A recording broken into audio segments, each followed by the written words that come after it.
with a one-dose treatment regimen administered by your vet. Discover and compare the smartest credit cards, mortgage lenders, and more, so you can make your money goals happen.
The album concept hour. The album concept hour. It's the album concept hour. Side B.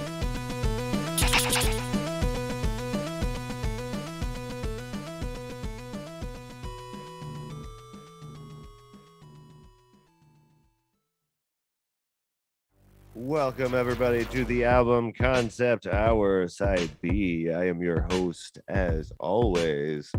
I am Brad the Baron, and I'm here with my co-hosts Reese and Nate. How's it going, Reese and Nate? Good.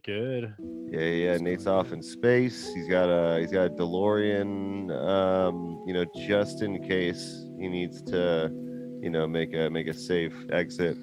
And I have taken residence in wherever the fuck this is.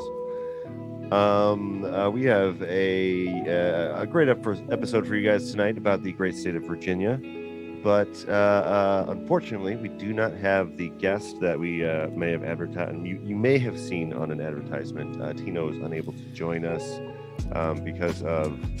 Well, I'm not gonna get into it. You almost tricked me, audience. I'm not gonna give you details. But Tino couldn't make it, and we're gonna continue anyway.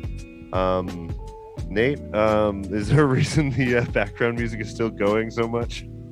Oh, oops! I forgot about the Okay, thank you. Yeah. I just didn't know if it was going to end at some point, and I was starting to get worried. Oh, oops! Yeah. I was like, this is fine, I'm also but it's not a little... monitoring it, so I'm gonna have to monitor it. Okay, good. That's fine. That's fine. Brad, are you recording? I'm recording. I never heard you say the words "I'm recording." So. Yeah, no, I clicked the buttons and I am recording. Wait, so you're not recording Zoom because it didn't give me a notification of that. Oh yeah. Might as well get that too. Oh, good call, Reese. Good call. Early in the episode. Recording in progress. There you go. go. Now we got a backup. We got a backup in case anything fucking doesn't work. Or if we have music playing during the whole intro or whatever could happen. Yeah. It's a lot of things. So we've got everything going as best as we can. But yeah, we don't have the guest as advertised, but we're going to be doing another classic side B episode, trying to find how what the Sufjanity is of these songs that we've chosen. Also thankfully, just like with misinformation and all the other bullshit we throw out there, we're also not responsible for false advertising for anything either. So that's great. Yeah. I should also say, if you are coming to this from an advertisement you saw on Reddit, just keep in mind we're not experts, and we are going to just be having a conversation about how we feel about these songs, not necessarily reading you a Wikipedia page about what is going on with each artist. Or we may just take it from Wikipedia without checking the we sources might at all, check because Wikipedia, you know what? but That's what they taught me in college. I'm going to try not to completely just verbatim. Well, actually, there's one part I do need verbatim Wikipedia. We got to explain what Virginia Woolf is. And I don't know how to describe the plot of that besides just reading it. Oh, Nate.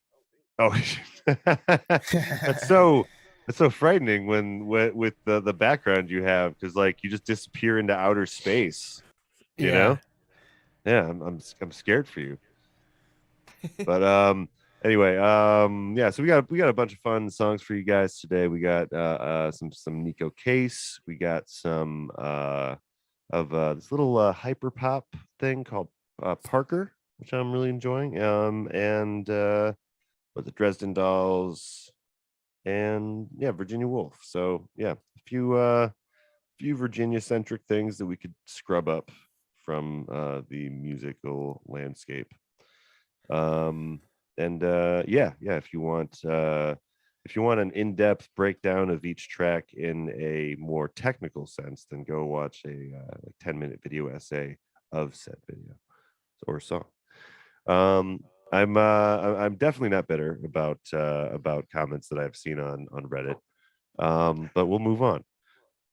We have a bunch of tracks for you guys, and yeah, we're gonna start with Nico Case. So, what do you guys know about Nico Case? First of all, before we jump into it, you guys have any familiarity with Nope. besides just knowing the name? Nope. Yeah, that's kind of where I'm at. I've heard the name many times throughout my life, and you know, it's a band that's I think held in high regard by other bands. You know, it's you know, kind of like the Misfits, like we were talking about on the Side A episode. But yeah, no, I'm not sure what the what her whole deal is, but she is from the New Pornographers, which is the more I think famous group that she was associated with. She's from Canada, and I don't know if the other New Pornographers are from Canada too. But Wait, are there two? no. I'm just saying I don't know. Oh, if, the rest of the sorry, group. I don't know if the rest of the group is also from Canada, but we're not gonna look it up. We're gonna just Wait. we're gonna what? We looked at this. We looked this up a little bit earlier, though. The New Pornographers? She, Nico Case was born in Virginia, right? Yes. Okay, and then she Yes, lived, but they yes, formed yes. in Canada as a band. Yes. That was okay. That was the deal. Yeah. That is a little confusing. We are doing. She is like the reason we are From including Virginia, Nico but- Case is because she is from Virginia and she has an album called The Virginians. And So laterally Canadian. yeah, so I feel like of all of the music that I was able to you know, scrub from Spotify, this was probably the most Virginia-esque, but you know, mostly just because she's from there. I mean, the song, like to be honest, the song that talks the most about a state talks about Kentucky in this album. But you know, she is a Virginian. She's a good songwriter. She's well known. We thought we'd include her. But yeah, the group New Pornographers was formed in 1997 in Vancouver, British Columbia. So yeah, New Pornographers is definitely a Canadian entity. But yeah, without further ado, let's jump into one of these Nico Case tracks. And yeah, we're doing the 15-second clips now. If you haven't seen episode or two, and so yeah, we're gonna listen to just a little section of the song that YouTube will be cool with us playing.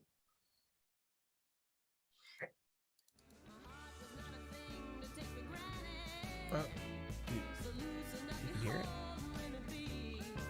Can you turn it up a little bit on your end? Yeah.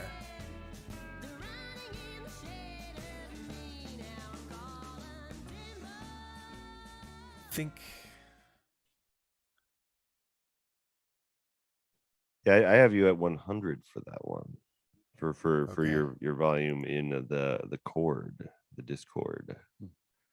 But I mean, we can hear it. I can turn it up. I could turn it up further on the Discord if you don't have a way of turning it up on that end. But Yeah, you'd have to turn it up a little bit on your end, probably. okay. Yeah, then no problem. I'm gonna put it at about a 150, $150. How does that sound? Yeah, so that was the first track, which is called Timber. Yeah, we're starting with first track of the album.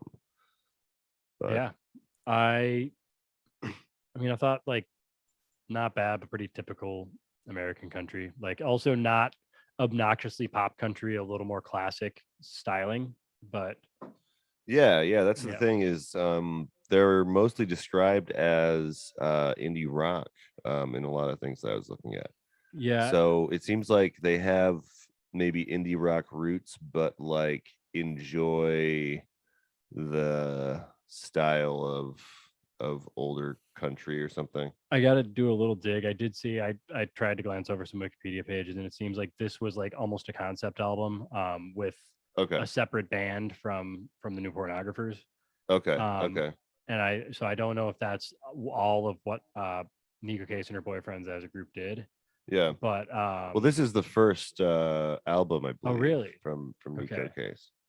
And one of the most well known. But yeah, let me look at the discography Interesting. quick. Interesting. I Yeah, did the not. Virginia in 1997. It's with Nico Case with her boyfriends is how she like usually comes up in some of these albums, or for the first couple. And that's just to represent, her band in a fun way, and I think it's cool. Interesting. So yeah, this is her first outing on her own, with a full length record. So yeah, I think it's pretty great start though, from what I've heard from the tracks that we picked tonight. Yeah. It's definitely the kind of country that I am 100% cool with. Mhm. It's got a little bite to it. It's got just a little bit of twang, but not like the twang isn't overwhelming, which is usually the part of country I dislike the most. For sure. But yeah, but it doesn't seem to come from like culturally a country place as much. It's like sounds like country, but it's like the subject matter is a little different than I'm used to, I guess. Right. Yeah. Yeah. I do appreciate Maybe. that too. That's something that like I think makes it significantly less obnoxious than poppier country can be. Yeah. It's very personal. It's very I don't know, some of this stuff like reads like Alanis Morissette, you know? Yeah, a little bit. Yeah, just like, I'm a little pissed and I'm gonna sing about it, you because yeah, a lot of this is kind of a um single young woman going through the motions of uh you know that life and being honest about it. So yeah, I was really digging it. And I'll probably check out more of her work, but I don't know much about what happens after this. I did for just kind Nika of do a Case. real quick glance because it sounds like a lot of early influences were like earlier 90s. She was involved in some like pop punk and punk bands. Yeah, I Um, saw that, and which then is it like, sounds I wonder what I didn't have enough time to. I mean, like so you should know, listener and watcher. We always promise not to prepare for side B. That's the side A stuff. Side B we always go in fairly blind as we can. So we're going track to track trying to figure it out. yeah, that's what we do. That's what we Make do shit here. up on the fly. Yeah, that's what a podcast is. I think. Like I'm still trying to figure out where I can put my microphone so I can see Brad and also talk into it. And so I Well, don't you have to can. keep looking I'm just this looking. way I'm and then just this way looking and at then this you. I'm way just and then looking this at way. you over here for the most part. Yeah. I kind of forget that you're over there sometimes. I've positioned my Um, screen so I'd be like, "Hey, Brad," and you're up here to me. And if I look over here, it's like I'm looking, kind of like I'm looking at Reese ish. okay. Um, Okay. I and still then have to you're figure looking. out the eyeline stuff. Like when I have like another guest and I have a lot of people in the studio, I got to put them up on this screen. So I'm always like looking in this direction the entire video. So yeah, stuff I can fix with like another camera. Yeah. Patreon donations. There's all sorts of shit. Everyone's got them. But yeah, that's Nico Case Timber. Um, any thoughts on these lyrics before we move on, guys? My love was like a seed that you had planted. It grew as fine and strong as it could be. But as the years went on, you weren't enchanted. So you fell it like a great big tree. So yeah, the timber is referring to that whole like relationship crumbling. So yeah, it's starting with like the breakup pretty much. So Which is, I mean, that's classic country, I guess. Yeah. Lying about something that's relatable. I think we were saying last time. Like, yeah, yeah. that's true. It's almost more folk to me in that like the I don't know the kind of imagery that it's using. Because trees, timber, I don't know. But yeah, speaking of trees, the next one we got is Bowling Green. I that's not it's not really a great transition, but this is Bowling Green.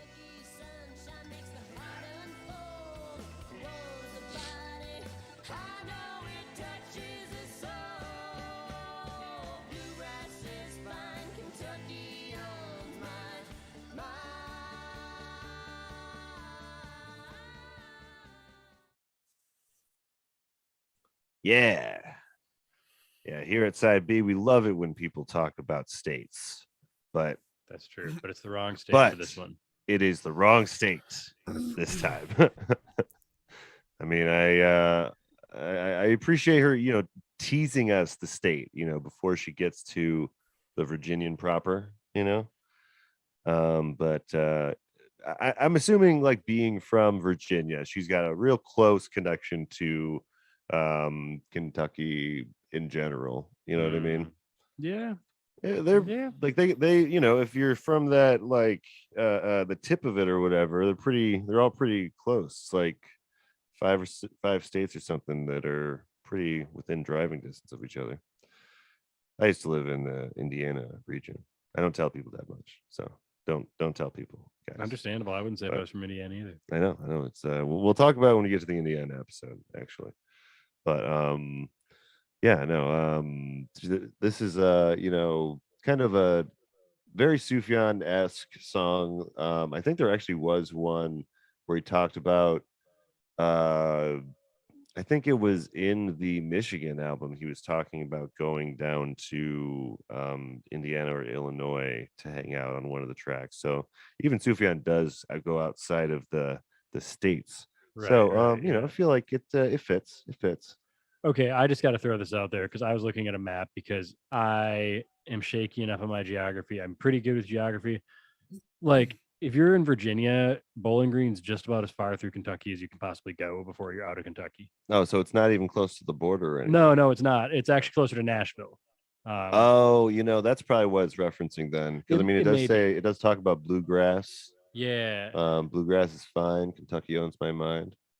Because I mean, Nashville's known for the country, but maybe I couldn't find this when I was looking it up, but maybe Bowling Green is known more for bluegrass. Maybe, yeah. I know it's, I don't know. Looking quick facts. There's a although you think it would Corvette be museum there. green grass for that genre since it's from Bowling Green. I actually wondered at first if they were making like I want to say like a weed reference in here, but it's kind of weak if so. Yeah. Yeah. Well, the softest grass I've ever seen, like I don't know. There's a few things where I'm like, you could be making a real stretch of a weed reference, but it's like really, really, really. Yeah, no, I like where your head's at for that. I mean, I think that the argument could be made and maybe even should, but I don't think so. I think she's being very literal. Yeah. Kentucky sunshine makes the heart unfold, warms body. I know touches the soul. I don't have a lot of opinions on Kentucky, but I don't know. It's kind of from what I remember, it's kind of like the southern part of Indiana, or actually most of Indiana. And yeah, I don't know. I'm not a big fan of that area of the country.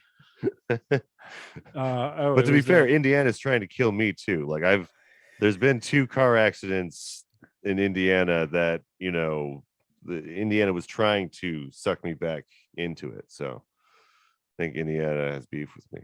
What were you going to say, Reese? Bowling Green was also the provisional capital of Confederate Kentucky during the Civil War. Huh. It's about 70,000 people. Interesting. Okay. It's home to General Motors manufacturer So and you're Fruit of the saying Loom. that she is a Dixie chick. It's possible.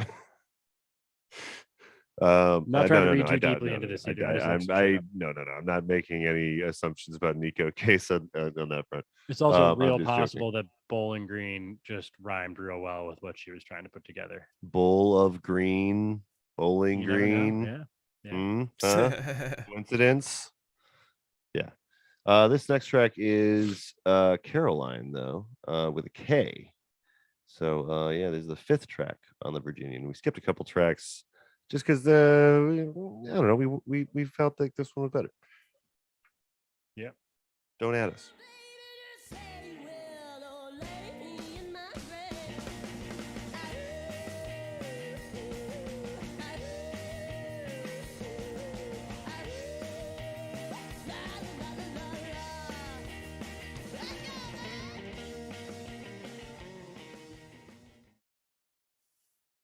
Yeah. This one's like a palpable like dance number. You know, I can imagine people getting to dance on the dance floor real fast. You could like palp it even. I can guess. Yeah. palp it even. Palpable. It is palpable, Yeah. which means I could palp it. You're correct. And it's just classic. It's just a classic kind of sound and tune, you know. Like It's got a bit of 50s niche. Yeah. It's that guitar. That Yeah, whatever that like mellowed- rockabilly, Yeah. whatever that is, Buddy Holly. So I want to say it's like a Sunny bullshit. Hollow guitar, but that's probably wrong because I really don't know dick about guitars. It's like I want to say it's clean guitar, really It's like loud, very but Deltones kind of. yeah. There was weird stuff they were doing at the beginning there with the electric guitar before they found the like crunch. Like I don't understand it, you know, like what settings were you changing to make it sound like that? But yeah, we're not experts on this show. Fuck no, we're not. Yeah, I thought this was a really, you know, this is definitely more rockabilly than country, so it kind of sets them apart from, you know, just pop country or whatever. That's why you never really hear this talked about, I think, with other country stuff, you know. That makes sense. Like it's always talked about within indie circles, you know. Yeah. But yeah, she can really fucking belt it though. Like she really has like I was thinking of you know, Dolly Parton a little bit while listening to some of this, like with how like confident and like, you know, just going for it she does. Like, yeah, what did you guys think of that? What do you guys think of the voice? Her voice is great. I mean, Yeah. This is now the voice. What do you think? What about you, Randy? The voice is good. Sorry, No, I mean, wait, Randy's not on the she voice. does have. Go on. She does have a good voice, but yeah, I think she's like the alternative country of the late 90s. Yeah. And so it's sort yeah. of like the lyrics are still a little bit This is- not well, yeah, this up is my alley very in some ways, but yeah, it is very like old fashioned in this song because she's positioning herself like well, actually, cowgirl, you've got that something of what all my dreams are made of. So come on, baby, just say the word. I want to be your slave. So you know, kind of you know, that's what some people consider romantic, but not me. Is this like a back and forth maybe? Oh, well, the web you weave is so tender, I'm tangled by your gaze, and you know you need surrender. I never lock you in a cage. Maybe this is going back and forth between the cowgirl and the cowboy. I don't know if it is, but I'm not sure. On the path you walk is fire, so blah, blah, blah, blah. I'm not sure either. I'm gonna keep those men at bay. Cowgirl, you got that something. I think it might be. I think it's going back and forth, bro. I think this is a conversation with Miss Caroline. I don't know. If you guys know in the comments, or if you guys are watching right now, just let us know, and then we'll know. We can all know. Yeah. Anyway, though, we got more tracks. We got more Nico Case, guys. And this next track is about. Oh yeah, that's right. This is kind of a fun one. This is the one called Honky Tonk Hiccups, right? Yeah. Yeah, let's hear it.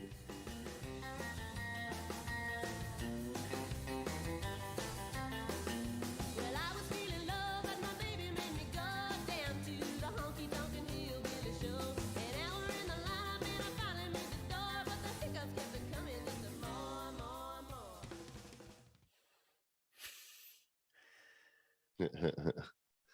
I enjoyed this one.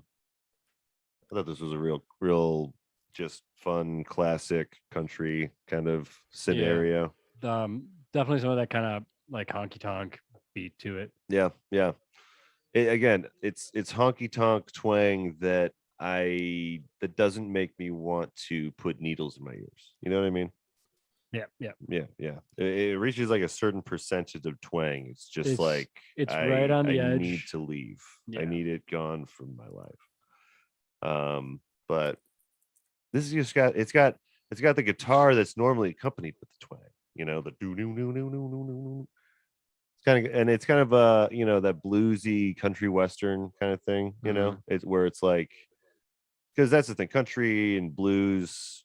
Oh, that's right. We were talking about this last week on the podcast. That's why this feels so familiar. But yeah, country and blues kind of came from similar roots, and so yeah, this is kind of like the stage of country that we were discussing last week on the island, honestly. But yeah, I love the idea in this song, though. It's clearly about her just being wasted. You know, I mean, that's the premise, and she does the hiccup thing like really fun. She was like a hiccup, you know. She does the whole the onomatopoeia of it. Is that the word? But yeah, and then the conclusion of it all is she found the cure on the hardwood floor, which is like, you know, just something we can relate to, right? Like, we've all been that drunk at some point. Sometimes you just need to lay on the floor. What about you, Nate? You ever been so drunk you need to lay on the floor? Multiple times. Yeah. I know. I'm like the floor layer, and yeah. Scott I Wesley. don't really drink anymore. I remember. Yeah. Scott Wesley, former alum of Side A, was definitely one of those floor crashers when he was drinking. He would like be laying on the floor and still be awake and just like yelling and talking to you and stuff, but from the floor. Go listen to any of the earlier episodes with Scott Wesley. He's a lot of fun. But yeah. Hiccups. You guys ever get hiccups when you I hate the hiccups. when you're I hate the drinking? hiccups more than just about anything. But do you get them when you're drinking though? Not commonly. It's usually when I eat way too fast. Okay. That's when I which eat I way do too fast frequently. and I eat- spicy food usually. Yeah. Ooh, spicy food doesn't get me. It's Spicy usually like food is starting to get me pizza. like that. Pizza gets me because it's Yeah. like starchiness. Like I Yeah. don't know why. It's something about when I say I eat too fast, I eat way too fast, routinely. Like I ate 4 pieces of chicken in the time it took Brad to have 2 just now. So I had to stop eating that fast because I was burning my tongue and mouth too much. Yeah. So now I like when I get something done, I like put it to the side for like 5 minutes before I even touch it. Because I'm like, I'm gonna fucking burn my mouth because I'm an idiot. yes, I will do can't that handle too. myself. I'm a fucking child who has to be told. Well, it's like, also "Blow 'cause on I- your food or you're gonna burn yourself. I also like wait till I'm like just fucking starving before I like make my next meal. So like I'm just like ravenously like whatever it is, you know. Mhm. Little glimpse into our eating habits on side B. Not healthy, Because that's probably. what you wanted to know. Yeah, I was gonna say I don't think it's the healthiest, No. but you know, we're living.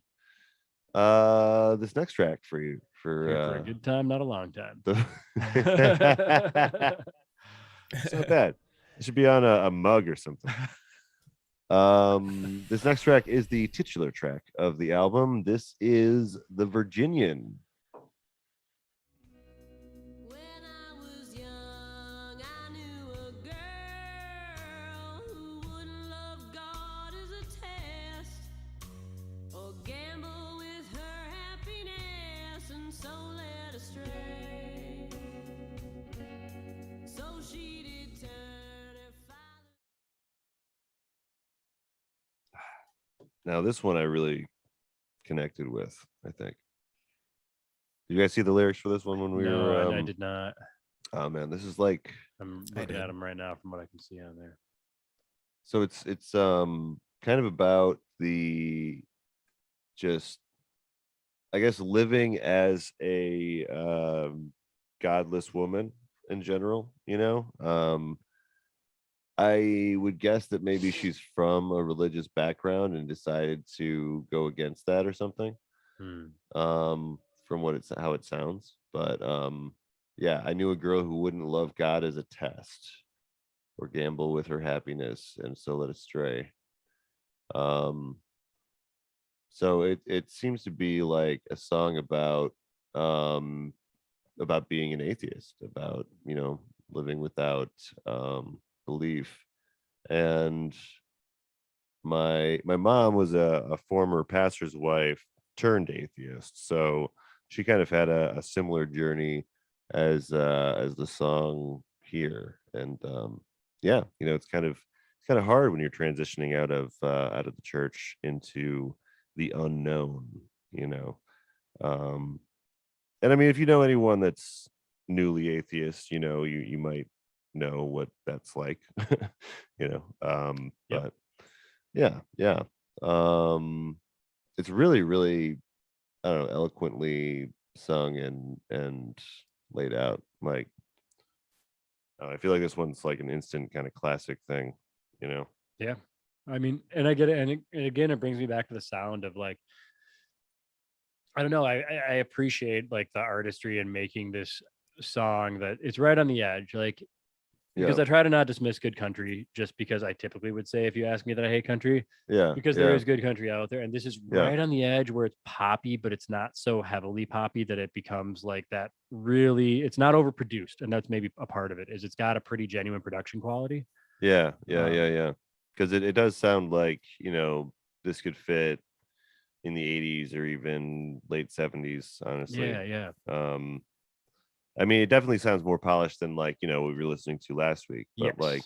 it is yeah, this could be anything from when Willie Nelson started becoming popular on, you know. Yeah. Um yeah, I understand why people talk about Nico Case so much, hearing a song like this.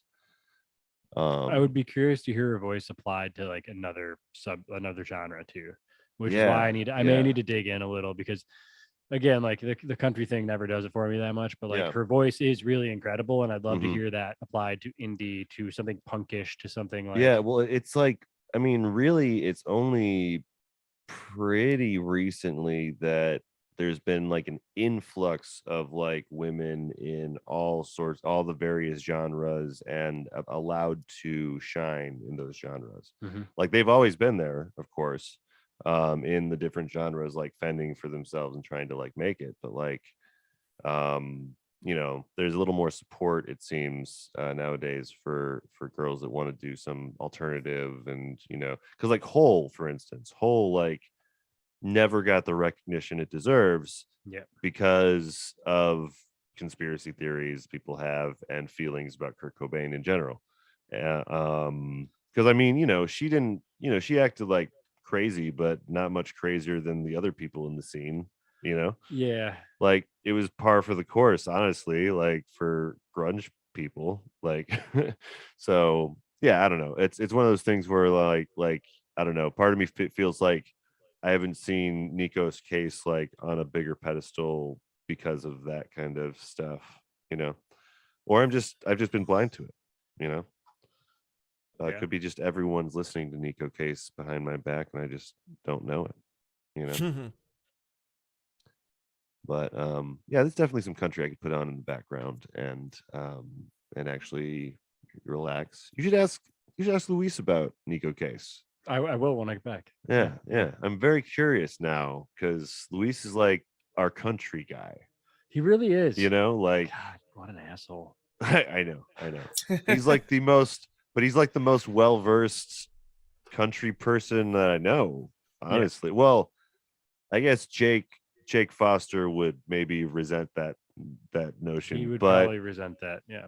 I think he knows some of the best stuff out there and some of the best of like grimy outlaw country and like, the real fucking Western dirt stuff, like he's good at finding that, maybe one day we will have Luis on the podcast. I don't know. Nice. I don't know if he'll ever play ball and actually like get on for the whole thing, but one of these days we'll trick him into being on the podcast. What you're gonna have to do is say you're gaming with him, but then be like, "Psych, you're on the podcast." Yeah. And like, actually, you can do it through like whatever game you guys are playing right then too, like for his vocals. just bring the PlayStation in here, have have it all all hooked the up. sound effects and stuff, and then just have his headset going through, so he can go like destroy things in Grand Theft Auto and listen to whatever you're playing. That's actually not a bad idea, honestly. Be a really nice way to sneak it up on him. Yeah. Like he has no choice then. He's in the middle of a mission. He can't escape. He's got to play ball.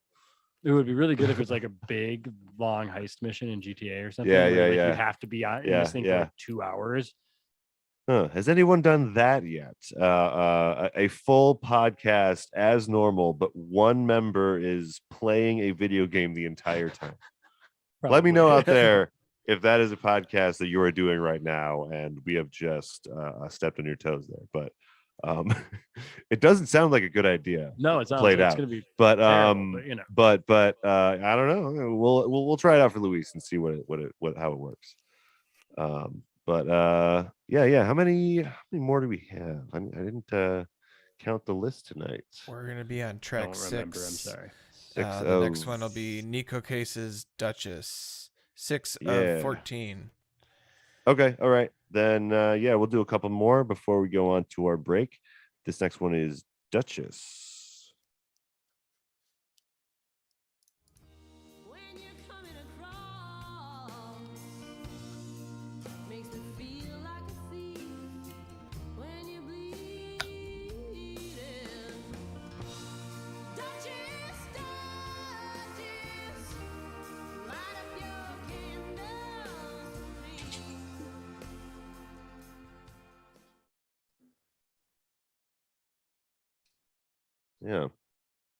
Yeah, I don't dig the balladiness of that one. I gotta say, that's This one was actually there was 2 other ones we actually skipped because they were more ballady, but this was like the most enjoyable ballady one that we could find, that we could agree on.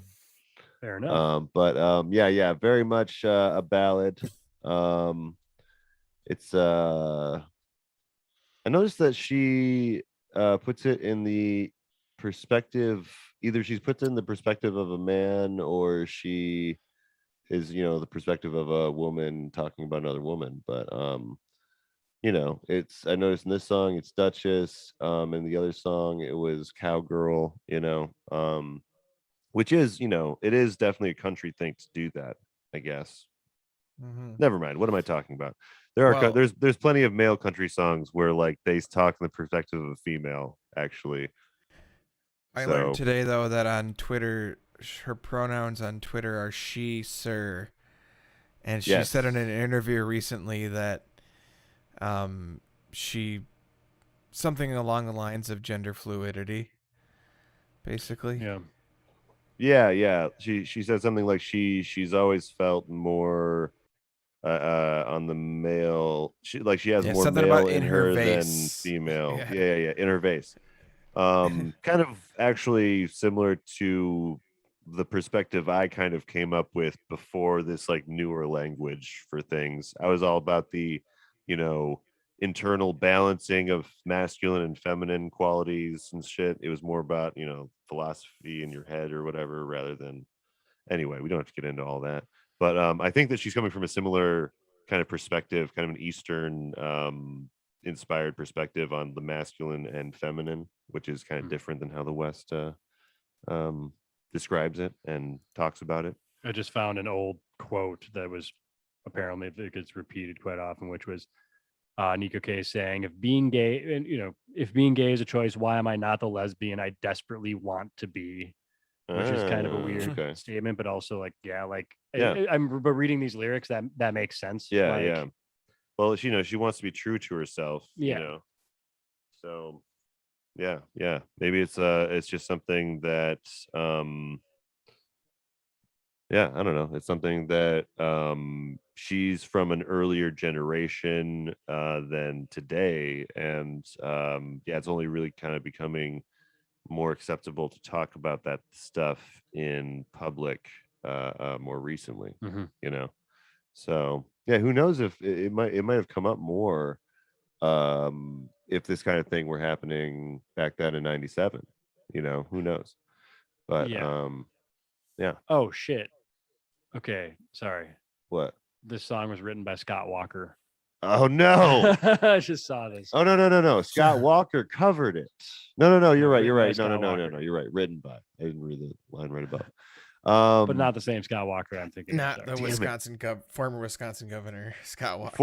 Former Wisconsin governor and never president of the United States, Scott Walker. Yeah. Don't say that too loud. Weasel in chief. If you're from Wisconsin, you probably know what we're talking about. Side B just wants to say fuck Scott Walker, not the musician. Musician sounds fine. Yeah. But anyway, I'm gonna get off my soapbox. Duchess, light up your candles for me. I feel like this whole show is just like, if you could like picture it as like one stage, it would be a pile of soapboxes with each of us standing on a peak of a pile of them. And when we say I'm getting off my soapbox, we take the one off the top and then step down to the lower ones that are still fucking there. Man, I wonder if that's been used for like a podcast image, because like that's a really good mental image, and I think that we could maybe play it out. We might have a logo for Side B finally. But we definitely try to get more into that stuff, because like I don't know, we just not no shade to the Side A guys. They're just not as they're just not talking about that stuff as much. So I get to talk about my socialist bents on Side B, which is fun. And we get to talk some shit. Yep. Side B. So this one's a cover, and it's very pretty, and it's fun, and it's love and stuff, and we're gonna move on to another track. This next track is Thanks a Lot, I believe. I got so many tabs. This is the second to last Nico Case song. Oh yeah. Yeah.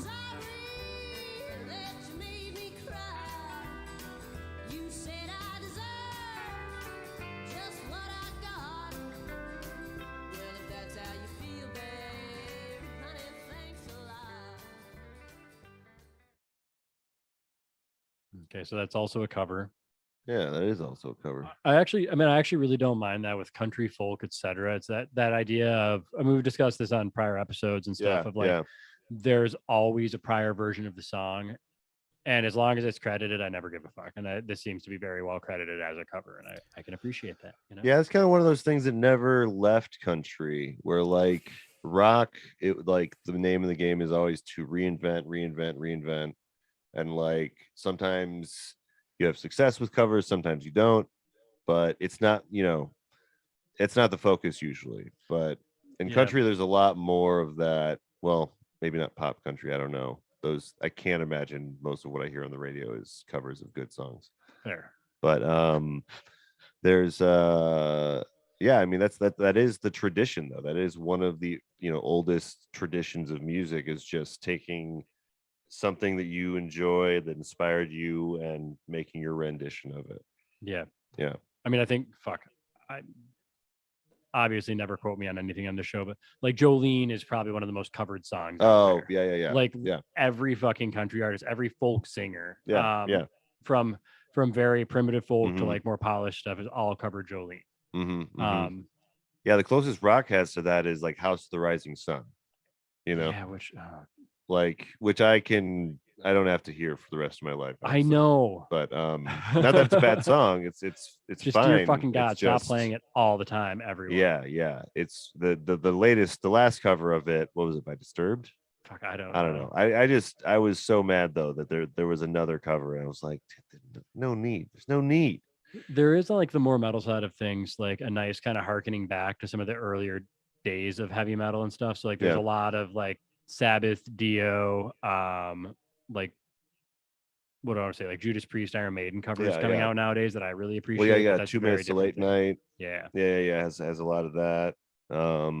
Yeah, some really, really good, respect of that music. Yeah, and also, but again, and I think it's starting to kind of play off that idea too of like a good song should be covered, because especially if it's a band that's retired as actual players and stuff. Well, yeah, sometimes if you create a cover that gets enough attention, then you've just given that artist at wherever they're at in their life like a royalty check, maybe. You know what I mean? Like Rick Astley. He was just doing whatever the fuck he was doing before like internet people like made him huge, and he made a bunch of money off of owning the rights to that song or whatever. Or it's weird when that happens, but it's so important though for I don't know. We're getting on the soapbox again, but artists, like, it's really hard to keep your career, money going to the end of your life with an artist. That's why, a lot of these older, actors take like shitty commercials and shitty roles and stuff. It's because like it's not like Cameo another now. job. Yeah, it's not like another job where like you're just working, all months of the year and you have a regular income. It's Anyway, I don't know why. I don't know how I got to this part of the subject, but we should move on to another track, reset a little bit. Step down to your lower soapbox. Yeah. Oh, did we even talk about the song? I don't even know. I don't think we talked about the song, but I think we talked about the fact it was a cover. I mean, that was the biggest it's a thing. really I was gonna say it is. I think it's an important track though, for the album, because it's kind of it's the real like heartbreak song, from just the one person's perspective, and it's not like pining after that person. It's just like kind of experiencing that emotion. So I don't know. I enjoyed that. I enjoyed a lot of this stuff actually. So we're gonna move on though to another track, and this is Misfire.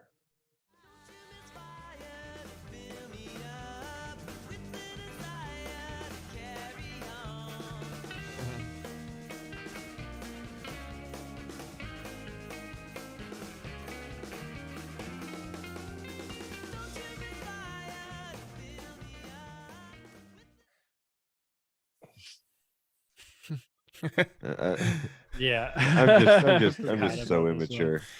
It's a Queen cover. This is yet another cover, and it's I think in the context, I think there might probably be some innuendo. Yeah, don't you misfire to yeah. fill me up? I mean, with your desire though. Yeah, to carry on. But yeah. Let's see. It's always hit or miss. So take your aim. Gotta hold on song tight. is a series of Shoot jokes. me out of sight. And possibly premature ejaculation jokes. This is I mean that stuff's all over. There's all only over one Queen bullet, stuff, so which is don't fun. delay. Yeah. Yep. Come on, take your shot. Fire me higher. Don't miss this time. Don't you miss this time. Yes, we are adult men, and we run normal lives. Yeah. I don't know what much to say besides just what's crazy though is like I can't think of what the Queen song sounds like.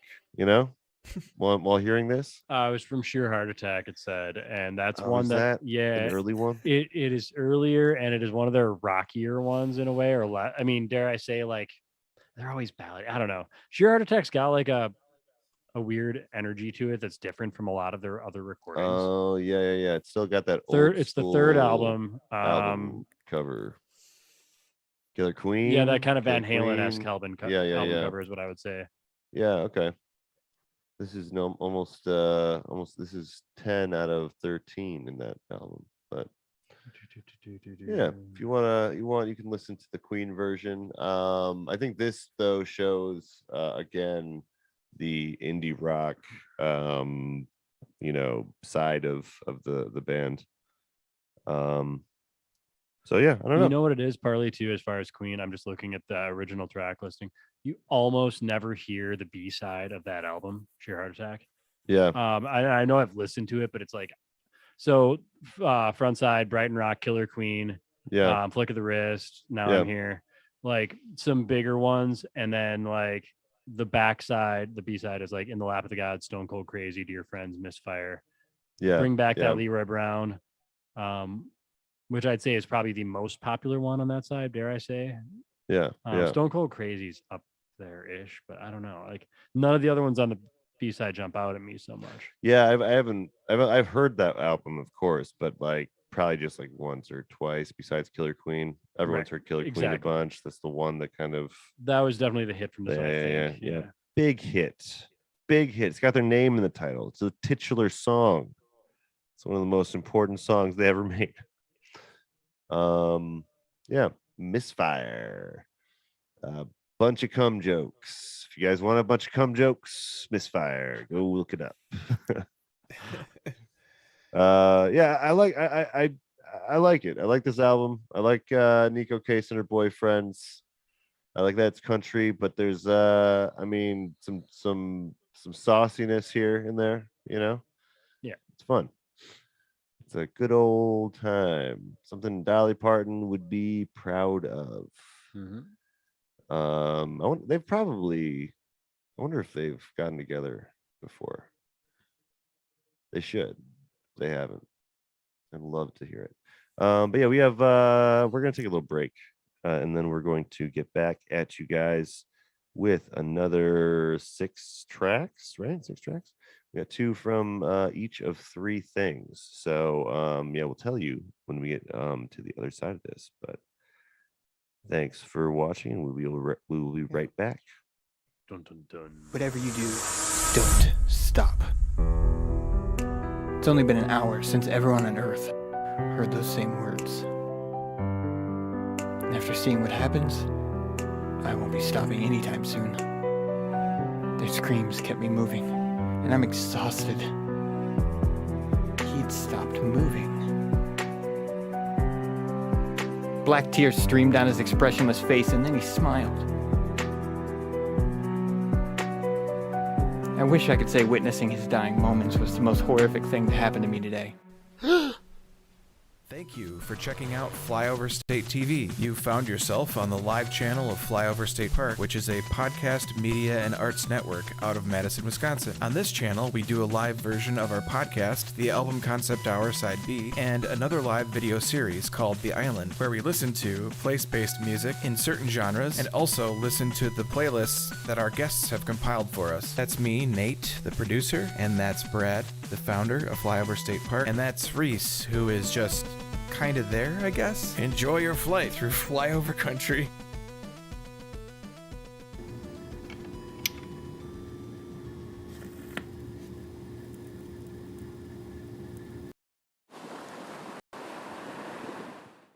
Well, I guess it's Europop. This is Euro beat, pop stuff. Well, the album's Europop as well. Oh, the next one sounds fun.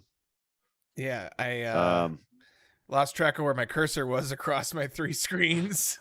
Oh, it's okay. It's okay. It's dark out here. That's the kind of thing that should happen in more science fiction movies. Like something, I don't know, like something blows up or someone dies in a science fiction movie. It's like, oh, I couldn't find my fucking cursor. Right. That doesn't happen. It should. In And movies. it should. Yeah. What were you saying, Reese? Oh, this is a much heavier Reese. take on electronica. Looks like I'm jerking off. Okay, I gotta stop that.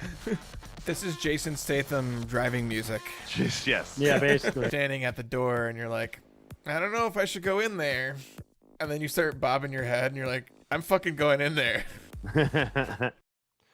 What's up, everybody? It's Brad, the host here. What you're about to see is our first time listening through to the Joey Cliff's Our 50 States project. We started with North and South Dakota, and he has all the rest of the 50 states all finished out, completing Sufjan Stevens' work. I just wanted to chime in and let you guys know that we actually have an interview with Joey Clift that we are going to be putting out sometime next week. We're going to put out the interview in its entirety. So if you want to hear that one, you're going to have to like and subscribe. We're in a rating system here. Wherever you got to do that, or hit the bell. I think there's a bell, they tell me. Anyway, thanks for watching, and I hope you enjoy this video. If you want to listen to the full episode, you go to patreon.com/flyoverstatepark, and you can find our entire backlog of Side B. Side B. I'm really excited to jump into what we're working on tonight. Joey Clift is a comedy writer, written on several like network television things. And yeah, during the quarantine, he reached out to people and told me he was doing this Our 50 States project. It is an incredible amount of work. He did what Sufjan Stevens couldn't do in 6 months or something. So Impressive. It's pretty impressive output wise. So we're gonna finally do one of his weird kind of amalgamations of tracks about North and South Dakota. And North and South Dakota as one. We are doing that. That was an executive decision by Brad because Yes, we have a lot of states to cover. Is it wherever the Corn Palace is? There's a Corn Palace, by the way. It's in Mitchell, South Dakota. Yeah. It is an entire building because it's a big corn area. So they cover the outside with fresh or I think it's with dried corn every year and decorated in patterns. And it's usually Western singers and country singers that are done in murals and stuff in corn. Huh. And it's a palace. You want to get on to the first track here? First track is just called North by North Dakota. So yeah, let us know how it's sounding out there. And yeah, here we go. Okay, here we go. Hey, same start. Wow. No idea. I didn't know how to tell you. 1 second, guys. I'm going north by North Dakota. That's what this letter told you. I won't be back when the winter snow thaws again. I'll always treasure. Oh, he really did produce the entire list of states. That's so impressive. I know, right? But when you hear that It's completely closing insane. bell, going north by North Dakota, gone. Oh. Huh. That was beautiful. That was a really good tune. 200 musicians joined forces for this. All right. I'm going to read everything I can now. South Dakota, why don't you love me? It's because Also, just like me, he says he's not a huge Sufjan fan, so I'm with him. Okay. Yeah, so I mean, I see the whole style as a little tongue-in-cheek at the very least, but also it's probably a pretty easy style to write a lot of stuff. Oh, I have to start at 6 a.m. tomorrow. God damn it. Okay, sorry. Oh no. Just got a work text. Oh no. I'm really bad That's at not starting good. work on time, so it's going to be super wonderful. I remember work.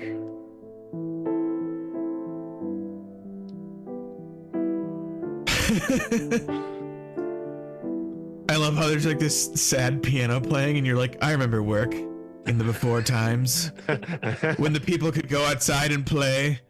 I mean, this is a hell of a pandemic project overall. And what'd you guys think of that? How'd that hit you? How you feeling? Right. Well, because when you said one Dakota, I mean, I could think of it as one people. Yeah. And I could definitely think that, as I mentioned earlier, I definitely think the Lakota Sioux could think of themselves as one Dakotan people. The white settlers who turned North Dakota and South Dakota into a joke. for us to laugh at? Probably no. I don't know. I'd like to start this story by asking, please nobody sue me for anything I'm about to say. I'm pretty sure nothing that I say is libel or slander. I don't remember which one is spoken aloud. But I have a story about something that happened while I was an 8th grader in a small North Dakota town. I'm not going to specify the name of the town because I am afraid that people will hear about it and get mad at me.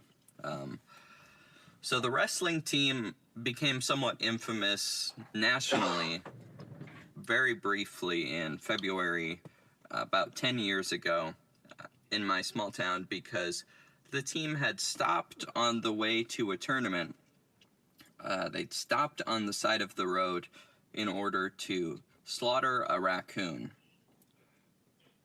They saw it on the side of the road and thought, this is our chance to just murder the beast.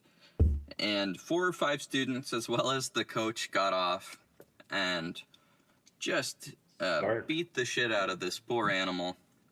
And according to this news article, which I would love to cite, but again, I am afraid of a lawsuit, they put the animal under the bus in like a little storage compartment, and they thought it was dead. And then the next day, they opened it up and realized the raccoon was alive after all. Someone's parents found out about the whole thing while they were on the way to the tournament, and they were disqualified because they were told they had to come home. And you might think, okay, well, this was a big thing, you know, the coaches probably all got fired. No, they did not. The wrestling coach was unanimously allowed to keep his position for the rest of the year. I believe he didn't come back the following year. And he retained his position as an elementary school science teacher. And I guess my whole goal with this story is to say that my town was incredibly bizarre, and it's the sort of place where a room could be packed with support for a man who asked a bunch of children to get off a bus with him and slaughter a raccoon. And I think that's pretty beautiful. I also think that this man taught me in elementary school, and he told everyone that if I had drank milk, I wouldn't have had a broken leg. Which I don't think is true, but because he made that comment, I was a little... I've always had a little, you know, just a little about him. So if anyone thinks he's a bit silly based on this story, you know, that's fine by me. Oh my God. Wow. Holy shit. That was one of the most intense things I've heard on a podcast. Like, you're not. I do gotta say though, this did remind me of a story that's not my story; it's a friend's story, so I won't specify. But they were at their cousin's house, and I'll tell you the state. It was Indiana. So they apparently decided to go out and bury I forget what animal it was, but some kind of rodent up to their neck, and then run over them with lawnmowers. So I guess the moral of the story here is I guess some really fucked up stuff happens in the middle of nowhere.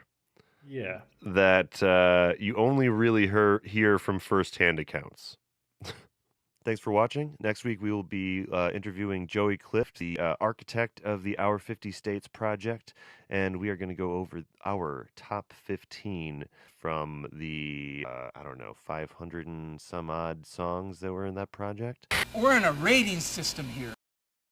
Thank you for checking out Flyover State TV. You found yourself on the live channel of Flyover State Park, which is a podcast, media, and arts network out of Madison, Wisconsin. On this channel, we do a live version of our podcast, the Album Concept Hour Side B, and another live video series called The Island, where we listen to place-based music in certain genres and also listen to the playlists that our guests have compiled for us. That's me, Nate, the producer, and that's Brad, the founder of Flyover State Park, and that's Reese, who is just kind of there, I guess. Enjoy your flight through flyover country.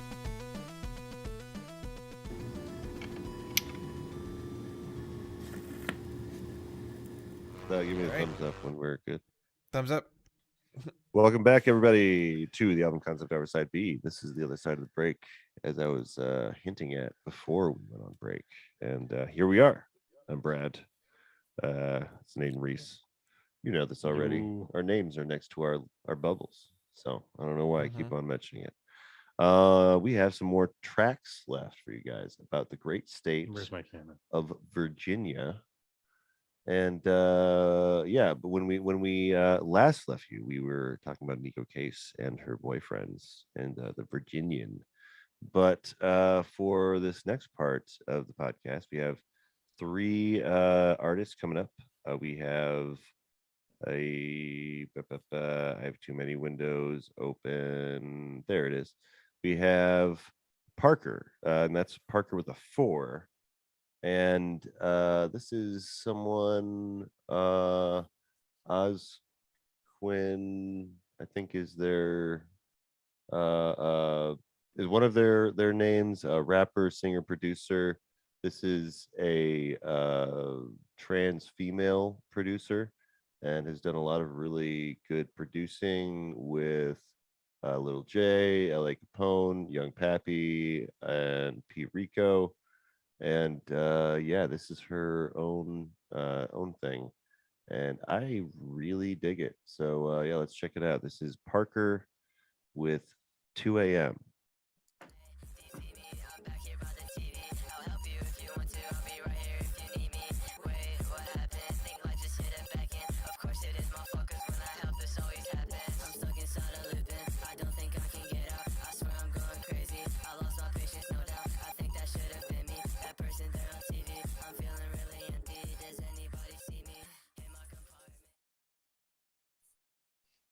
Oh, and I should mention that the Virginia connection here is that the EP this is from is A Night in Virginia. So we go by titles. We go by titles alone, and that's the only thing that connects anything that we're doing here. But yeah, it was that was 2 a.m. It's just 4 tracks, 1 a.m., 2 a.m., 3 a.m., 4 a.m. So it's as far as the format goes, pretty standard, or pretty set. But yeah, you guys ever listen to any Hello Goodbye? You guys remember like the Hello Goodbye back in the day? No. I did. I didn't really myself, but Jeff Hansen did, and I heard some of it via him. This kind of reminds me of the first Hello Goodbye EP. Like before they had a full-length album, they had an EP that was a little like less polished and like a little more dancey, you know, kind of silly a little bit here and there. This very much reminds me of Hello Goodbye. This is like it's called it's referred to as hyper pop, and I feel very old saying that because I don't know what that means. But yeah, apparently it's hyper pop is what the kids are calling, what Parker's calling it. But I fucking dig it. I think it's I don't know, it's energetic, makes you want to move, you know.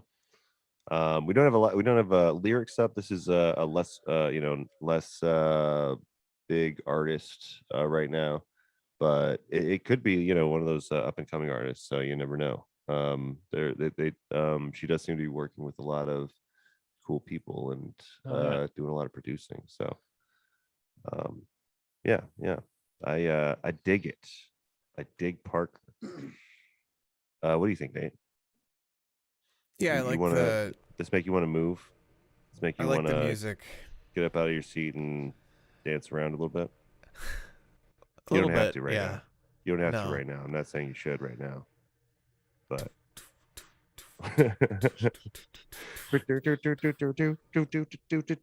It does make it's yeah. I don't know. Can you play that again? Nate? Yeah, we have the other song too, but yeah, we'll play that one more time. Yeah. I just want to hear it one more time. Yeah.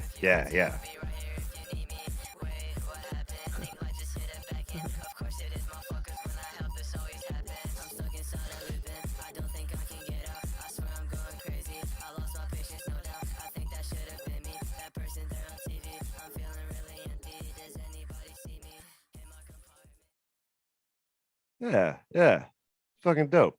There's some cool lyrics in there too, like some kind of existential stuff going on. You know, like does anybody see me? You know, that's me in the corner. It's me in the spotlight, losing my religion. Yeah. There's some deep stuff going on there. I wish I had the lyrics though. It's going by so fast. It is very fast paced. Yeah. Like this is one you might want to listen to a couple times, and just absorb it. So, if you're digging this, it's really really short songs too. So it's like a lot being doled out in a short amount of time. But yeah, this next track is 4 a.m. So let's see what at 3 a.m. was kind of soft. We did listen to 3 a.m. a little bit when looking through stuff, and it was like it's a very cool song, but we just wanted to do two each for the rest of the playlist. So here's 4 a.m. Yeah, you know I've been real stupid. Hope you can excuse it. Yeah, I got some power. Sometimes I abuse it. I just been real angry, so I made this EP. Isn't even good, but I get it. Just believe it when I say I'm always trying. And swear I'm making time. I'm just fucking inconsistent. That ain't fine, but I'ma start to pull through. Now that I can promise you, 'cause you know that. Yeah, fuck yeah. I love the what was it? Shit. It's so hard to remember the lyrics without the words in front of me.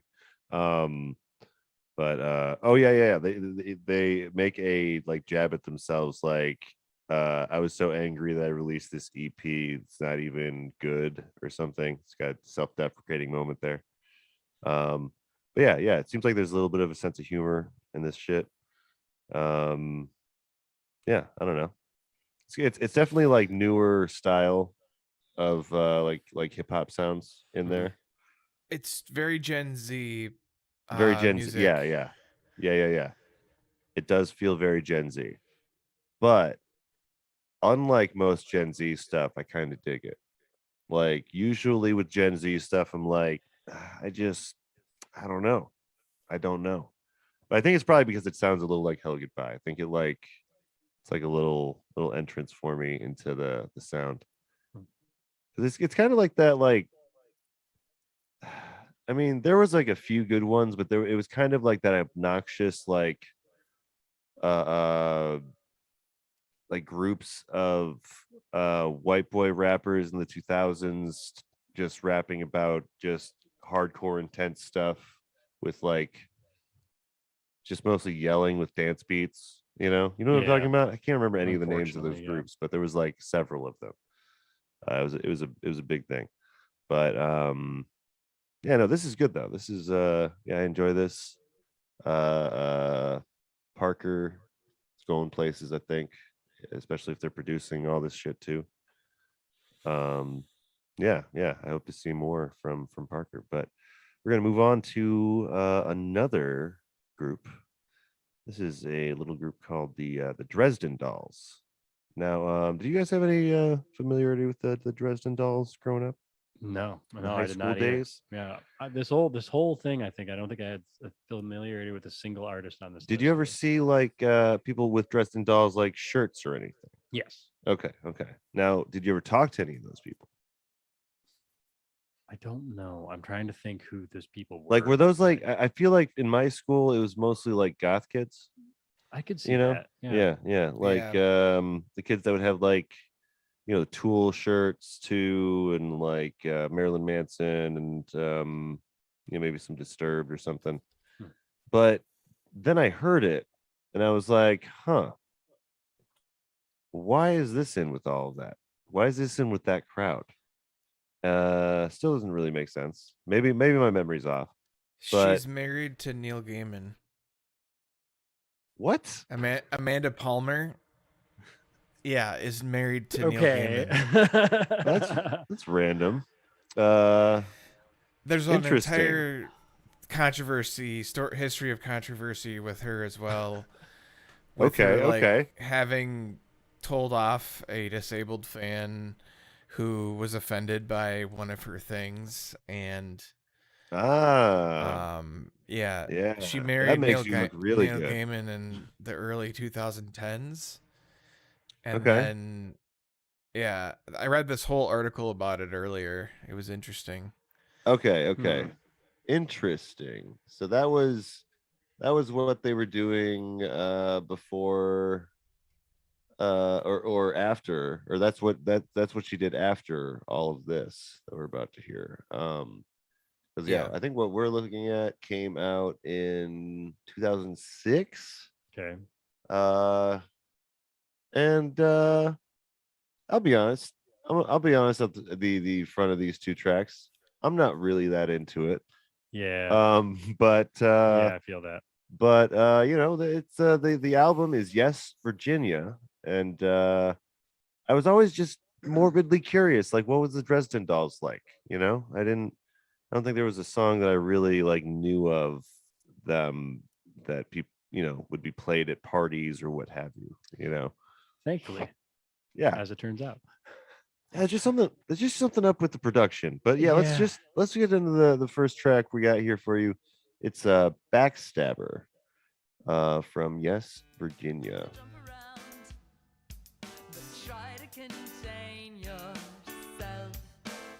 You always struck me as the type to take it lightly. But now you're gonna have to shut your mouth and fight me. Oh, backstabber, backstabber. You're all alone. It's like a little too happy for how fucking goth it wants to sound lyrically, I guess.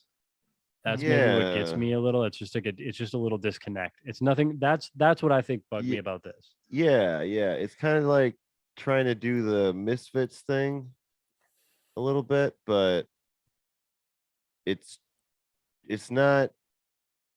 It doesn't have the like dark tone like the Misfits. There's still, I don't know what I'm trying to say. It just doesn't land it like the same way, you know? I'm curious about other albums, I'll admit too. Like, is this a particular one that, like, I don't know. Like, is this just a bit of a miss as an album in 2006 when they like kind of hit it off? It seems like reading their Wikipedia and like a little earlier than that, maybe. Yeah. I don't know. I'll admit to being curious because I Yeah. listen to a lot of real weird shit. Yeah. So like I could see making room for it if it wasn't what I've heard of this album, I guess. Yeah. So far, like it's, I don't know. Like the piano's fine, I guess, but it's like not. I don't know. Everything just sounds off. Everything just sounds fucking off. I don't know how It sounds like it belongs more on like Broadway. And Broadway. Yeah. I'm not a huge fan of musicals and sing-songy sort of things. Because like Jack's Mannequin does piano and rock stuff, but it's it's integrated and it sounds like it should be in that style. You know? I don't think that this, like, I'm not going to tell anybody that their shit shouldn't exist, but like this is for a very specific set. This is like for people who were kind of into like Nightmare Before Christmas and like you said, those other bands in the early or early 2000s. I mean, maybe you were like a choir kid from in middle school. You really dug Nightmare Before Christmas and hey man, I liked a lot of that shit, including a lot of like the the traditionally everybody music, who liked, but I don't know that I like this. That's what's getting me. I'm not making fun of those people. I'm just saying like this is I know you're not. The people who liked it could, I don't know. But yeah, I don't know. It's just plus like I don't know. There's a line from track 11 I was not fond of. But yeah, I recall that as well. Some real white liberal shit. Is all I'll say. It sounds like, I mean, I'm reading their Wikipedia here pretty deeply, and it just sounds like they had some really like maybe a really cool start. They kind of like were part of this like neo cabaret scene that, and then like a lot of like live performance art involved in their shows. It says like they would have like fans doing still walking, living statues, fire breathing, and other stuff at the shows, like Oh, encouraging so it fans was to do all like that. Like, okay, so it was like yeah, cabaret yeah, minstrel show. Is that I no guess I don't know. Minstrel shows always sounds like that's got a bad connotation. it sounds But interesting. And then like 2005, they like supported Nine Inch Nails on tour, and then like okay. which is like I don't know, maybe they just put that's on a like a good loaded show. thing Maybe they there, put I on like a guess. really good show. I don't know. Cabaret. Yeah. Maybe that's the deal. I also am not a huge fan of that musical style, so that's probably another thing that's kind of sticking me Yeah, right now. yeah. You know? But yeah, there's a lot of tracks on here. So again, with this one, it's not really much about Virginia, the state. Virginia is referring to a person in this context. So yeah, the closest they get to states Wait, is a you're song gonna called skip Shores over the of... other one? No, I'm not. I'm not. Oh. I was getting to that. Oh, I just okay, have sorry. a long-winded transition into the next track. But the only other song on the album that involves the state at all is Shores of California. This time we didn't decide to go with that one. We actually decided to go with My Alcoholic Friends, because I think this might be one of the best of the tracks, so yeah, wanted to Yeah. give them a chance to maybe shine. Sorry about that, Brad. That's okay. It's fine. Let me...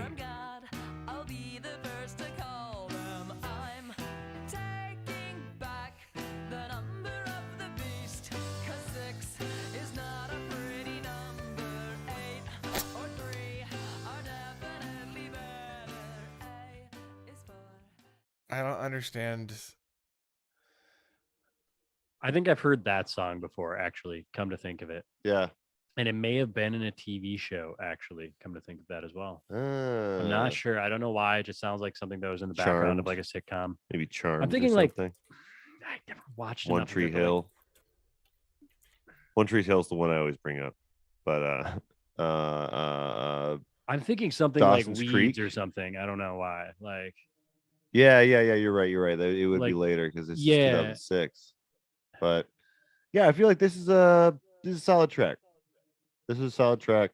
and it's funny, and it's a little like grim. I was also reading their influences, and like, like Nick Cave and the Bad Seeds, Bauhaus all come up, and then like a lot of poppy Yeah. shit like Cyndi Lauper and stuff. Uh-huh. And like, but I can kind of see some of it. And this I think is, I mean, this is the best one that we listened to from the bunch. So Yeah. I think this one really just stuck out. It's like you said, a fun idea. Like, My Alcoholic Friends, Party Never Ends.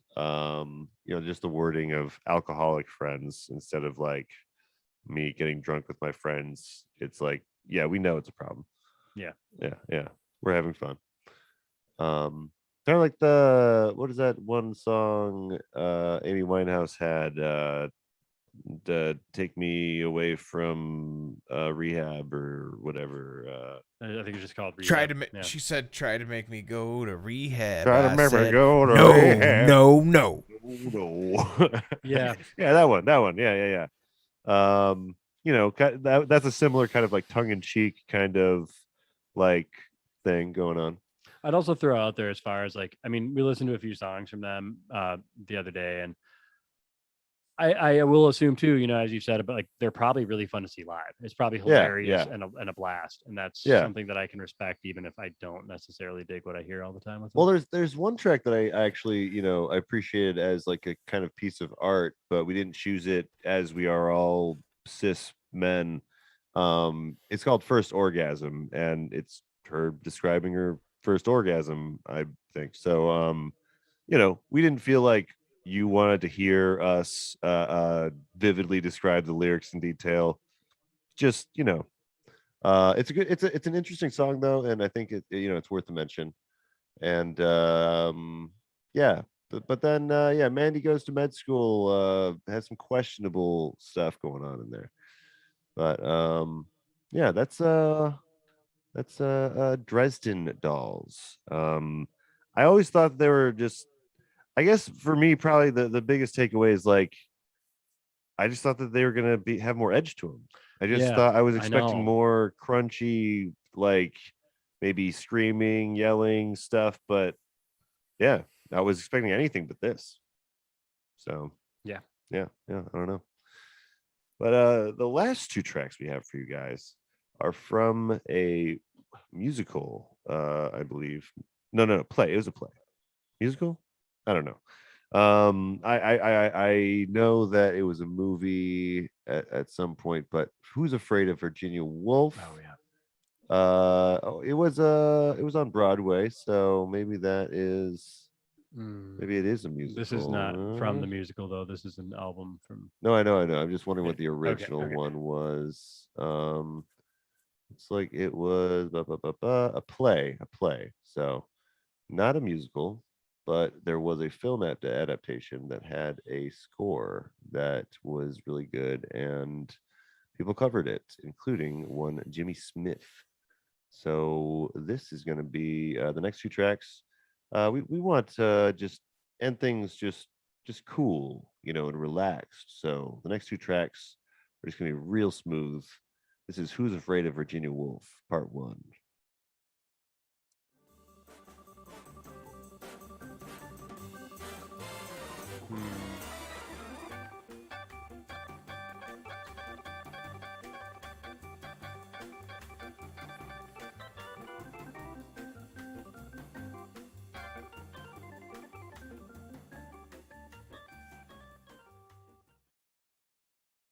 Yeah.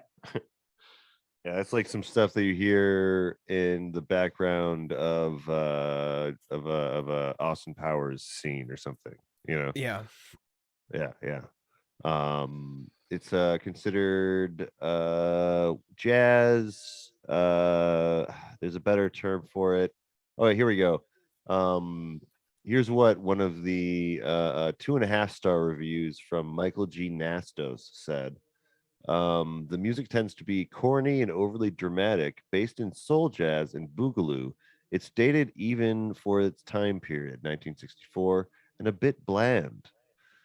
A curiosity in his discography. For some, an experiment that never worked, and for others, an interesting aside. One wonders what Smith really thought of this project after the fact, considering his far greater works.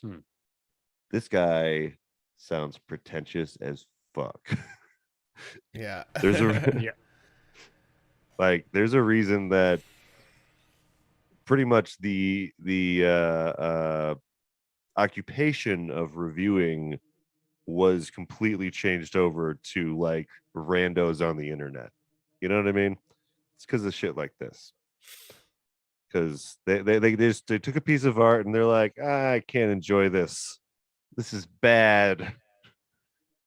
Yeah, I don't know. I like that they put it on the Wikipedia page though. I like that they use the bad review and it kind of makes it look better in retrospect.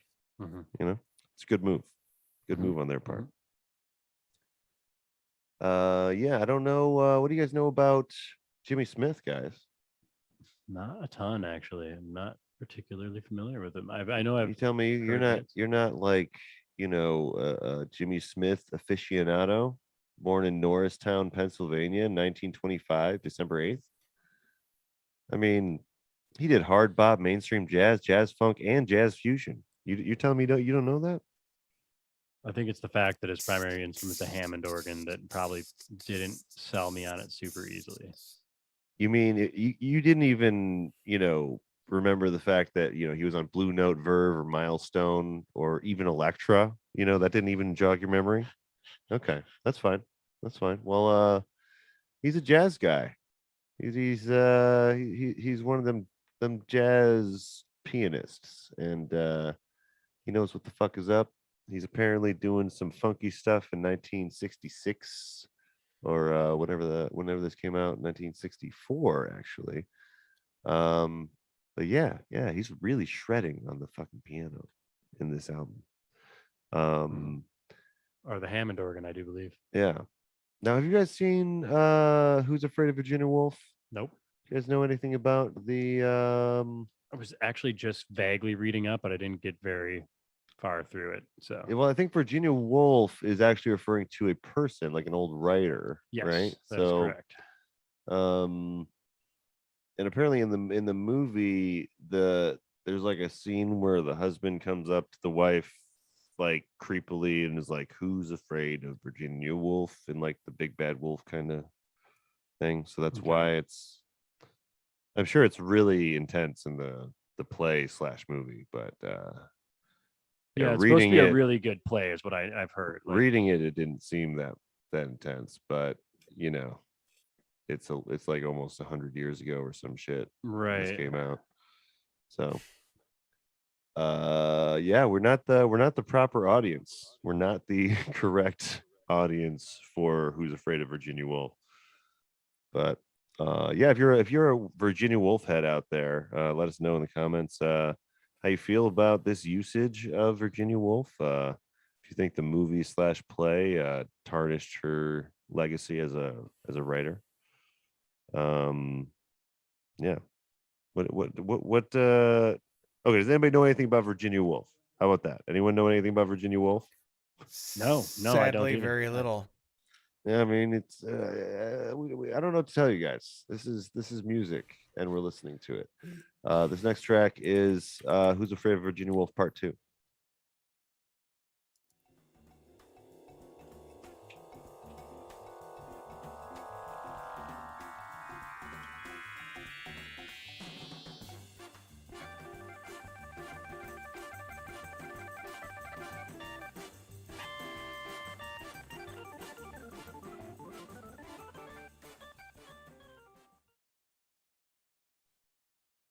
Hell yeah. Okay, for any horribly uninformed people like myself, Virginia Woolf was considered one of the most important modernist writers of the whatever century. I already spaced out on it. I'm Okay.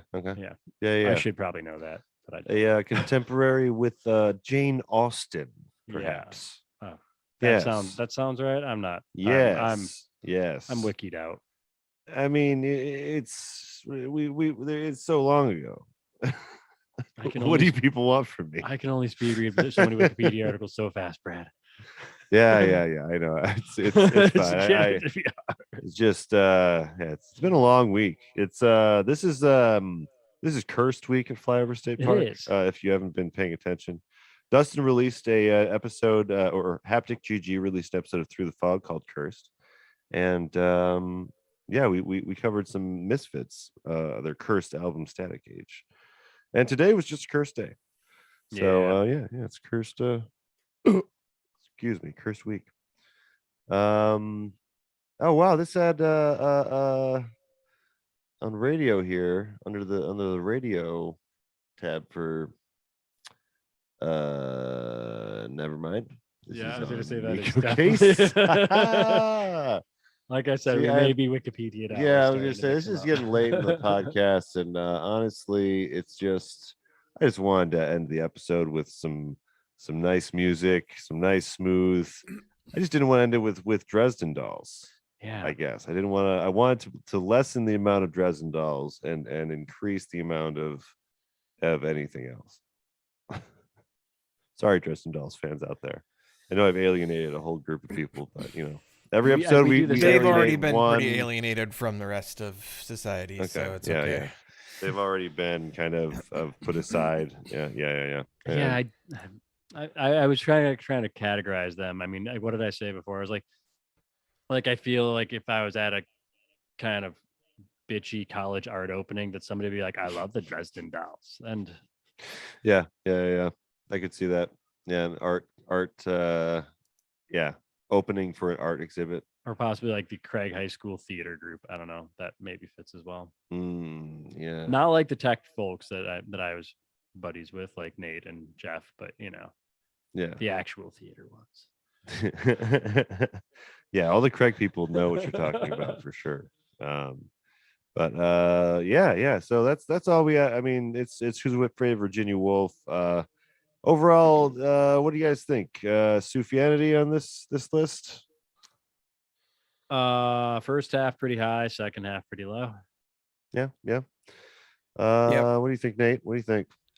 I think the Sufjanity level of Nico Case is pretty high. She Yeah. talks about a lot of different places and events and people and Yeah. religion and sex and Yeah. just I think that she does have a similar spirit of being real open about herself, but I definitely think that this overall is pretty low Sufjanity, if I'm being honest. Yeah. Yeah, I was hoping for a little more Virginia stuff from Nico Case. I was hoping for a little more Virginia specific, but it's mostly just that she's from there. So I mean, technically, it's all Virginia songs, but it was good. It's good music though. It's great music, and I really enjoyed Nico Case. I'm definitely gonna be revisiting it, but yeah, it's we've tried again to put together a Sufjan Stevens esque project, and yeah, I think that we did our best, I guess is all I'm gonna say. We did our best. Yeah, definitely. But yeah, thanks. Oh yeah, we'll go around and find out what everyone's been listening to or has to plug. Reese. Okay, I've been listening to a bunch of Full of Hell. Okay. I've been listening to Portrayal of Guilt, which is this. All right, they get categorized almost incorrectly as screamo because they're not like what you'd think of as screamo if you're like, I don't know, if you were in high Yeah. school when you and I were, they're like this very heavy, like it sounds like the vocals sound like the hunter from Left 4 Dead. Like really ugly sound, Yeah, I really can kind of get behind cold, that. ugly sound, and I I can get actually behind that. really dig it. Yeah. Musically, kind of somewhere between like hardcore and like almost a little bit of, like I'd say there's like a bit of Blackened influence to it, which I really dig. Okay. And yeah, I don't know. There's been a bit of a run on those lately, and then Nice, some nice. throwback to Knock Mystium because I just needed something kind of depressing the other day. So Okay. Yeah. Sometimes you need that. What about you, Nate? What you been jamming on? You plugging anything? I've been listening to Black Moth Super Rainbow in the car. Oh yeah, I remember that. And Tobacco, who is the guy from there, and just like weird like electronica. Oh, is he from Black Moth Super Rainbow? Yeah, he is. I forgot that he was. Okay, that's right. Okay, keep going. And I've also just been playing a lot of Diablo 2 and trying to still come up with plan for content creation other than this channel. And I would plug just subscribe to this if you're watching this in the future. We're just building a little channel here, and we're building an audience over time, and we have a Discord, and we have a bunch of links inside the descriptions of this video of what we do. Yeah. I completely agree with everything that Nate just said. Like and subscribe. And please go over onto the link tree. I revamped the link tree. All right. It looks a lot better. And yeah, I mean, that's gonna be my main plug today is the link tree. Just go to linktr.ee/Flyover State Park. Or just linktree/Flyover State Park. It's easier to say. You all know how it works. And yeah, I'll cede my time. And thank everyone for joining us. Please come back next week when we do another installment of The Island, which we will let you know what that's going to be. And yeah, thanks Reese and Nate, as always, and we'll see you guys next week.